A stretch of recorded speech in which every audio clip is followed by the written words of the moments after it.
हमारे साथ। तो हम जानना चाहते हैं कि आपने जैसे बताया कि आपको कहाँ से प्रेरणा मिली और आप क्यों इस राजनीति में आना चाहते हैं।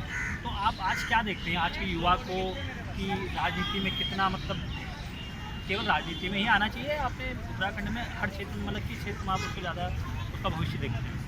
पौड़ी साइड में तो बहुत गांव ऐसे हैं जो बिल्कुल ही ख़त्म हो गए, हमारे गांव में तब भी कम है, लेकिन आज क्या है कि हर घर का बच्चा शहर की तरफ है और उनके माँ बाप वहाँ पे रहते हैं, मात्र केवल कोई बुजुर्ग ही वहाँ पे रहते हैं। और कई बार तो ऐसा है कि अगर कोई बुजुर्ग दंपति है, कोई एक की भी डेथ होगी तो एक बंदा ही वहाँ पे रहता है और उसकी जो फैमिली है उनमें मतलब वो अकेला ही उसमें महसूस करता है। उसकी फैमिली अगर एक लड़का उसका शहर की तरफ आ गया तो वो हमेशा के लिए शहर का ही होकर रह जाता है।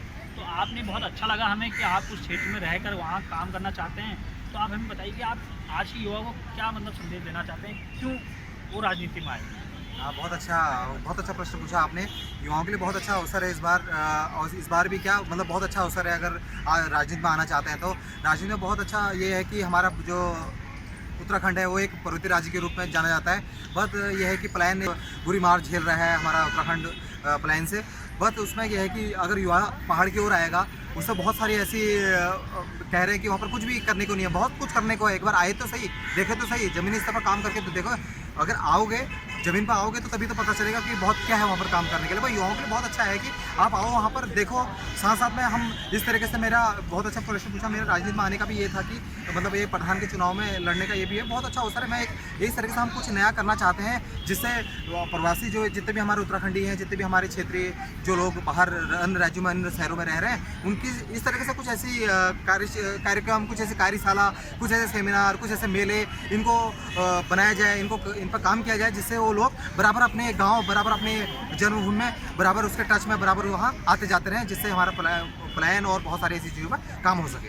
अच्छा, जैसे कि आपके सामने भी कई चुनौतियाँ भी होंगी क्योंकि आप एक ग्राम प्रधान का चुनाव लड़ रहे हो। ग्राम प्रधान एक गांव का मुखिया होता है और उसके सामने कई अनेक प्रकार की समस्याएं होती हैं और वो समस्याओं को दूर आप कैसे करेंगे? और जो भी समस्याएं हैं, क्योंकि आपका गांव जो है एक यूनिटी के साथ नहीं है, क्योंकि वो बहुत बड़े क्षेत्र में फैला हुआ है। तो जैसे कि आपने हमें बताया कि 500 वहाँ पे कम से कम जनसंख्या है और 500 जनसंख्या का एक मुखिया होना अपने आप में बहुत बड़ी बात है। तो आपके गांव में अभी क्या चुनौतियां हैं और आप अपने गांव को कैसे नए रूप में क्षेत्र के सामने रखेंगे? बहुत अच्छा प्रश्न पूछा आपने। भौगोलिक परिस्थिति के हिसाब से देखा जाए, जो मेरी अभी ग्राम सभा कन्होनी है वो 3 गाँव से मिलकर बनी है, कन्होनी, भटोली और लमाकासू। भौगोलिक परिस्थिति देखें तो बहुत विस्तृत रूप में फैला हुआ ग्राम सभा है। काम करने का बहुत थोड़ा सा अगर कहें तो आसानी भी है, थोड़ा कठिनाई भी है, पर यह है कि काम करें ज़मीनी स्तर पर लग के तो बहुत उससे सफलता भी अवश्य मिलेगी। पर यह है कि देखा जाए तो उसमें काम करने के लिए कठिनाइयाँ, परेशानियाँ, चुनौतियाँ तो बहुत सारी हैं। चुनौतियाँ आती रहती हैं, बस चुनौतियों को फेस करना हमारे उसमें, अगर हमारे उसमें हैबिट्स में, हमारी आदत में लिखा है तो हम उसको ज़रूर उसमें सफलता पाएंगे, ये मेरा मानना है। ये आपका मानना है या आप कहीं ना कहीं इसमें अपना स्वार्थ देख रहे हैं? क्योंकि आज क्या है, युवा तो है नहीं गाँव में, आप जैसे 1-2 युवा होंगे, कहीं आप इस सोच के साथ तो इस क्षेत्र में नहीं उतर रहे हैं कि मुझे इस पद पे एक बार में अगर मुझे पद मिल गया और इसके बाद मैं इस क्षेत्र में जो भी काम आएगा उससे मुझे बेनिफिट होगा, कहीं आप इस नज़रिए से तो नहीं राजनीति में आ रहे हैं? बिल्कुल, आप ही नहीं, इससे पहले भी मेरे से बहुत, जब से मैंने अपने को अपना फेस अपना रखा, अपने को सबके सामने रखा, अपना नाम अपने ग्राम प्रधान के लिए मैंने सबके सामने अपना नाम रखा, तो बहुत सारे ऐसे आप ही नहीं, इससे पहले भी मेरे से बहुत सारे प्रश्न हो चुके हैं कि अगर आप अपने स्वार्थ के लिए, अपने इसमें कुछ कमाने या कुछ अपने लिए, अपने स्वार्थ के लिए अगर आ रहे हैं तो इसमें कुछ भी नहीं है, बजट बिल्कुल भी नहीं है। तो साफ तरीके से बता देना चाहता हूँ, राजनीति में आना मेरा एक बिल्कुल भी मकसद नहीं है कि मेरा कहीं स्वार्थ जुड़ा है, मुझे कहीं से यहाँ से प्रॉफिट या कहीं बेनिफिट मुझे इस तरीके से मिलेगा, बिल्कुल भी मेरा इस तरीके से ये नकारात्मक, मैं इसको नकारात्मक सोच कहता हूँ। अगर जो इस तरीके से आता है वो कहीं बिल्कुल भी इसमें स्टैंड नहीं कर पाएगा, बिल्कुल भी नहीं, और ज़्यादा से ज़्यादा 5 साल इसमें राजनीति में रह सकता है, बिल्कुल भी उसके लिए यहाँ पर बिल्कुल भी जगह नहीं है आज की राजनीति में। बहुत कुछ करने को है, बहुत कुछ सीखने को बहुत कुछ मिलेगा।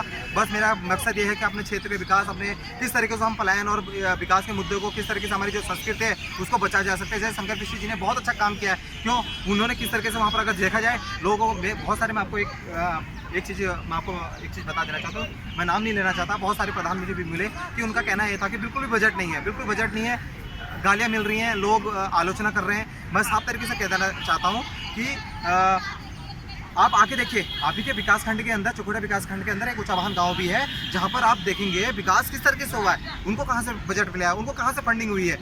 उसको भी तो देखा जाए।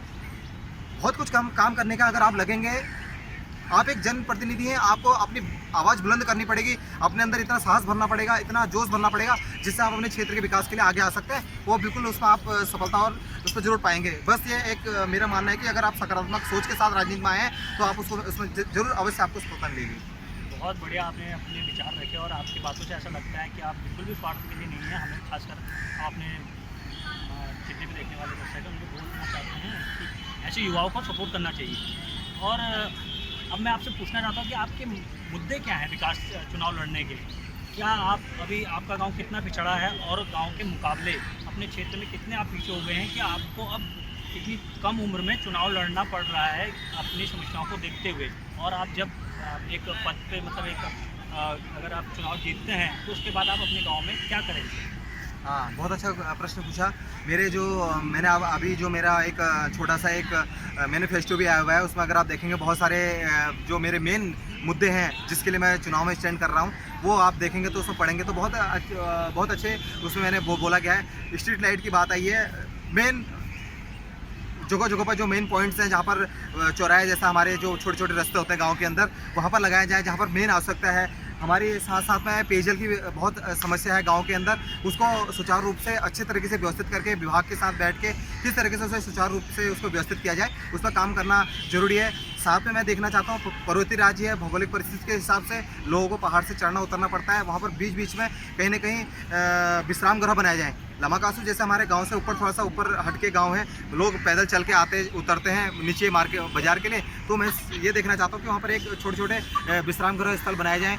पंचायत, हमारी ग्राम सभा की जो पंचायत है जिससे सामुदायिक भवन भी देखा जाता है, माना जाता है, उसको बिल्कुल उसका उच्चीकरण करना है। वहाँ पर ना वहाँ पर लाइट की व्यवस्था है, ना वहाँ पर शौचालय है, ना वहाँ पर पानी की जो सुचारू व्यवस्था है बिल्कुल भी ठप्प है, बिल्कुल ना के बराबर है। लाइट तो बिल्कुल है ही नहीं उस भवन में, तो मैं उसका उच्चीकरण करना है। साथ जो मेरा सबसे पहले मैं जिस चुनाव के लिए मेरा आने का मकसद था, जिसमें बहुत सारे हमारे गांव से निकले हुए बहुत अच्छे प्रतिनिधि निकले, पर उन्होंने गांव के लिए कुछ भी नहीं किया। मैं कहना चाहता हूं, मेरा बोलने का भी बन रहा है, देवी मंदिर मेरा सबसे पहले है, जिसका मैं नवीनीकरण और उच्चीकरण का जरूर पहला काम उस वो रहेगा।